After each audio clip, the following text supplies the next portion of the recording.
অনেকদিন পরে চোখের সামনে হালিম, তাই আর লোভ সামলাতে পারলাম না। গরম হালিমই মুখে নিয়ে নিলাম। কি আর করব, এতদিন পরে হালিম চোখের সামনে দেখার পরে আমি নিজেকে ধরে রাখতে পারলাম না, তো তাই খেয়ে ফেললাম আগে আগে। হ্যালো এভরিওয়ান, আসসালামু আলাইকুম। This is GS Ahmed. আশা করি সবাই ভালো আছো, আমিও ভালো আছি। তো বরাবরের মতো আজকেও চলে আসলাম নতুন একটি ভিডিও নিয়ে। তো সবার আগে আমি আমার পাগলা ঘোড়াটার সাথে পরিচয় করাই দিয়ে এটাকে আমি লাইটিং করে পুরো সাজিয়ে নিয়েছি। তো আজকে আমার মিশন হলো হালিম খাওয়ার। তো আপনারা ভিডিওর প্রথম থেকেই বুঝতে পারতেছেন আজকে আমি যাচ্ছি হালিম খেতে।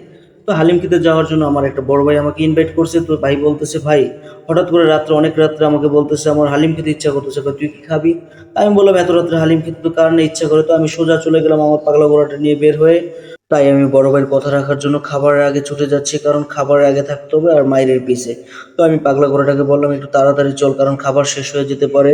তো দেখতে দেখতে আমি ফকিরহাট স্ট্যান্ডের কাছাকাছি চলে আসছি। তো আমার পাগলা ঘোড়াটাকে বলছি এখন তুই আসতে যা, কারণ এখানে প্রচুর গাড়ি, এটা হাইওয়ে রোড, তোমার পাগলামি করলে চলবে না, তুমি একটু স্লো যাও। তো রাতের বেলা আমি একটু স্লো ভাবে যাচ্ছি আর ভাবতেছি কখন যাব, তাড়াতাড়ি হালিম খেতে হবে, কারণ আমার হালিম অনেক ভালো লাগে। তার জন্য তাড়াতাড়ি আমি চলে যাচ্ছি হালিমের কাছে, হালিম যদি শেষ হয়ে যায়।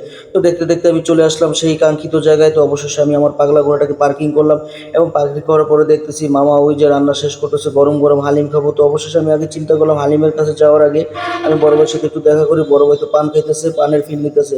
আমারও খাওয়ার ইচ্ছা ছিল মিষ্টি জর্দার পান, কিন্তু চিন্তা করলাম পান খাওয়ার পরে আমার মুখে ছাল উঠে যেতে পারে, হালিম খেয়ে মজা পাবো না। তার জন্য আমি খেলাম না। আমার মন মানতেছে না যে কখন হালিমটা খাবো, তার জন্য আমি সোজা ছুটে গেলাম হালিমের কাছে।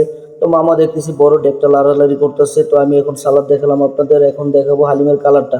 হালিমের কালারটা জোস ছিল, পুরাই লাল টকটকা, মনে হচ্ছে অনেকটা ঝাল হবে, কিন্তু খাবার পরে বোঝা যাবে। তাই মামাকে বললাম মামা তাড়াতাড়ি দাও। মামাও দেরি না করে আমাদেরকে দুইটা বাটি দিয়ে দিল। দুইটা বাটি দেখার পর না আমার মনে শান্তি আসলো, কালারটা জোস, তার উপরে একটা সালাতের মিক্স। তো কালারটা জোস ছিল, কালারটা দেখার পরে পুরো মাথাটা নষ্ট হয়ে গেছে, কখন খাবো কখন খাবো। তো খাবার আগে একটু ক্যামেরার সামনে আসলাম, অনেকদিন পরে আসছি ক্যামেরার সামনে। তো এটা শীতের দিন ছিল, তার জন্য আমাকে কেমন দেখাচ্ছে, ভিডিওটা অনেকদিন পরে আপলোড দেওয়া হচ্ছে, তো আপনারা কিছু মনে করবেন না। তো এখন আমি একটু হালিম খেয়ে দেখি কি অবস্থা। তো হালিমটা খাওয়ার পরে আমার মনে হলো না, টেস্টটা জোস ছিল, একটু ঝাল ছিল, তারপর আমি ভাল লাগছে আমার কাছে। তো আপনারা এখানে চলে আসতে পারেন, এটা হলো ফকিরহাটে।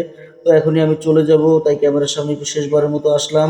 তো সবাই সুস্থ থাকবেন, ভালো থাকবেন, আর আমার ভাইয়ের যাতে বেশি বেশি পান খায় তার জন্য দোয়া করবেন। তার মুখটা পুরো পানের জন্য টকটক হয়ে আছে।